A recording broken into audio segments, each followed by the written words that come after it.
Hello, and welcome to another episode of Barbarians Only. We got another episode really quickly after the last one. It's a Barbarian Blessing. Our opponent using a good emote, we will respond with the same emote. It's good manners with emotes to reply with the same one if you can. See some Valkyrie here? Okay, a balloon. Not sure. No. Okay, that's too bad.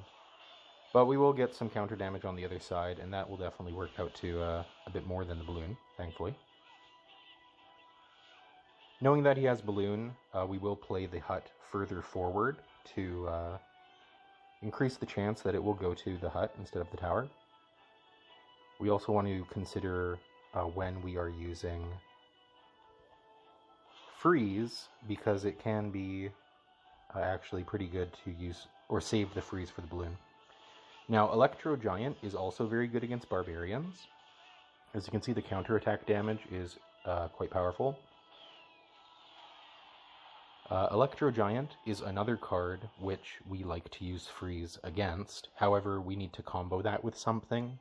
Maybe the Barbarians coming out of the hut plus freeze, or a wait for 9 elixir freeze plus Barbarians combo.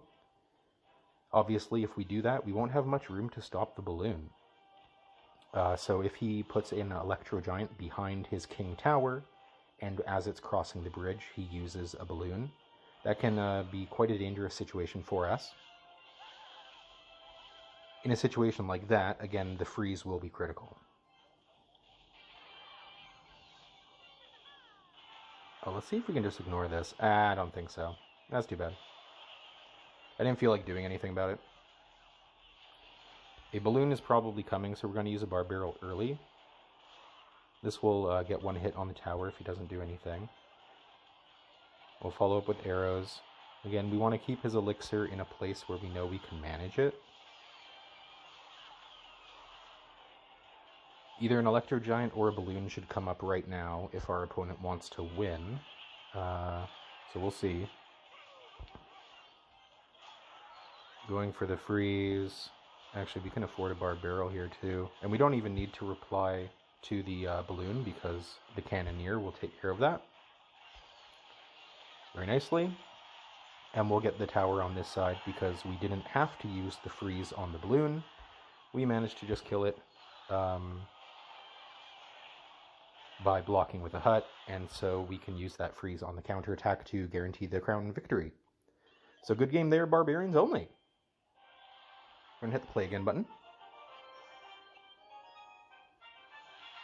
Going up against Carlos, who has Mega Knight, P.E.K.K.A, and Dark Goblin in his banner, so we need to be careful. We're going to bait with a bar barrel. Hopefully he'll play something that allows us a little bit more information. Again, the Dark Goblin isn't too bad. Showing Magic Archer, so we'll... Oops.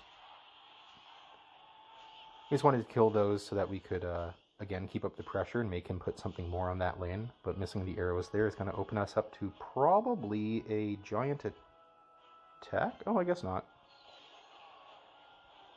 A Rage plus a single hit from a Cannoneer will kill a Magic Archer. And as you saw there, I don't think he hit the tower. I don't think so. I'll have to watch that back. Maybe he did. That can be an effective counter if your opponent doesn't support his Magic Archer in any way. What was that pathing? What was that pathing? Did you see the P.E.K.K.A there? Man, crazy P.E.K.K.A. Okay, we're going to do a Mirror Barb Hut. Nice, getting some bonus damage there. That'll hit the tower. Not bad. Gets 2 hit. Ooh, it only got 1 hit. Okay, I'm not entirely sure why that only got 1 hit. Rage at the last second. You see the usage of freeze there means that we kill the tower, but we also kill that Magic Archer. We could have just did nothing, but if we kill the Magic Archer now, then we don't have to worry about him later. Put the Barb Hut here, again, pretty far forward. Maybe that's a little bit further forward than necessary, knowing that our opponent doesn't have Balloon or Hog Rider or something like that. But in this moment, I feel like a Mirror Hut behind the Princess Tower will be good, as plus 1 level Barbarians perform significantly better against big boys, as we call them. And what is a big boy? That is a Mega Knight or a P.E.K.K.A. So we'll just get some more damage compared to if they were not plus 1 level. As you see here on the right, those plus 1 Barbarians are going to demolish this Knight over here. And that means we can wait for the P.E.K.K.A. to get in range of our Cannoneer, throw down a what's-his-face Barbarian, and his 4 other what's-his-face Barbarian friends. And now we're kind of just stalling for time. There's only 2 seconds left, so whatever. That's going to be a good game, so we'll give him a G, followed by a G. And we're going to hit play again. That was a pretty good game. Sometimes, if they use P.E.K.K.A. and Mega Knight, I find that decks that also have things like Mini P.E.K.K.A. or Prince are really hard to deal with, because if you use a good amount of Elixir to handle the Mega Knight or the P.E.K.K.A., and then they put like a Mini P.E.K.K.A. on the other lane, or a Prince, then it's really hard for Barbarians only to handle those cards when we don't have a lot of Elixir to work with. We're much more competent if it's a medium Elixir card. Like even Magic Archer, to a degree, is less scary than a Mini P.E.K.K.A. because the Mini P.E.K.K.A., if it connects on tower, will just destroy us, whereas the Magic Archer will get handled fairly well by the Cannoneer. Our opponent's sad about it, so we'll give him some cheers.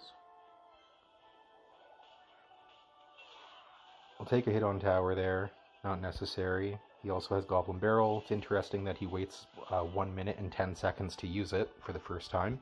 It's probably not the best way to use Goblin Barrel, and he should think about using a different deck. Maybe Barbarians only. So we'll show him how good it is, and why he should switch. An incoming Prince, no big deal. We'll use some Evo Barbs on that, and they will give him some choices.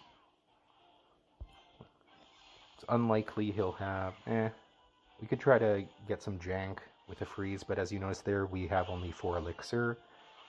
In general, I'd say if you're freezing and you only have 4 Elixir, you should probably think whether or not that was actually a good idea.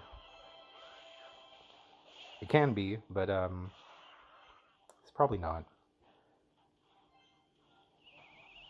Alright, that gets a rage. This guy might be not the best player in the world, but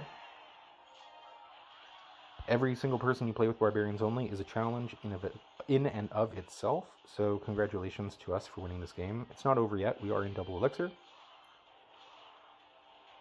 But kind of feels like our opponent's given up because Barbarians are too strong. So we're going to do the double Barbarian Barrel tactic. So you have to have Barbarian Barrel selected, then you go tap tap, and see how you get 2 barrels like that, and then you can rage it, and the Barbarians will run directly to the King Tower pretty good. So if your opponent only has like maybe 500 health left on their King Tower, and you can do that as like a snipe tactic. Obviously it didn't matter in that match, but could at least show it off.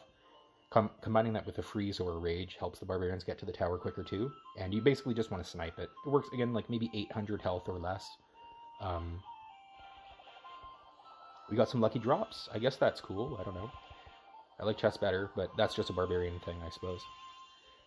This is going to wrap it up for this episode of Barbarians Only. I hope you enjoyed. We're going to be playing some more Path of Legends as I go, and seeing how far I can get.